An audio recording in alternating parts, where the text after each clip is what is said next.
lang thang mình ta. Mây trên cao bay cuốn chân trời, và theo gió cuốn trôi đi bao nhiêu mộng mơ. Ngày nào mình tình cờ quen nhau, và đến bên nhau vui quên thời gian. Quên đi bao âu lo buồn đau với kiếp sống lạc loài. Em ơi anh như con thuyền kia, mãi lên đây trôi theo sông nước ngoài khơi. Trôi đi bao niềm đau đã vây kín trong lòng.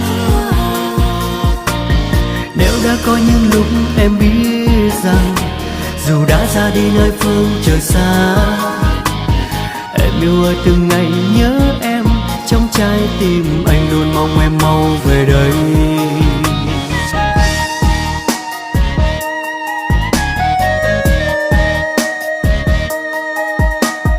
Tình còn xa quân, biển vắng kêu tên em trong hoài mong.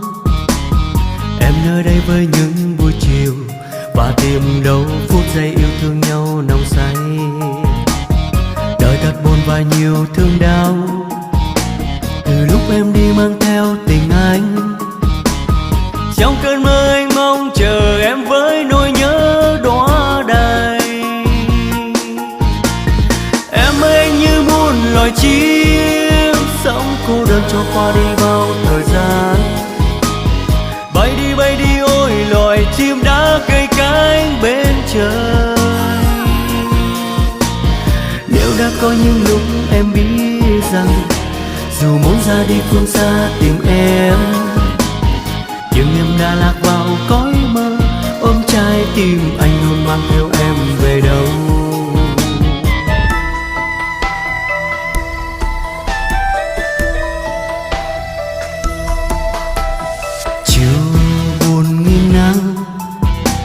Biển vắng mênh mông lang thang mình ta.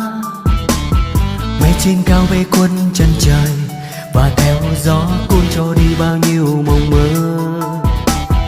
Ngày nào mình tình cờ quen nhau, và đến bên nhau vui quên thời gian.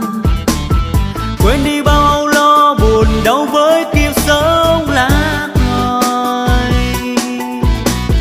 Em ơi anh như con thuyền kia, mãi lên để trôi theo sông nước ngoài khơi. Trôi đi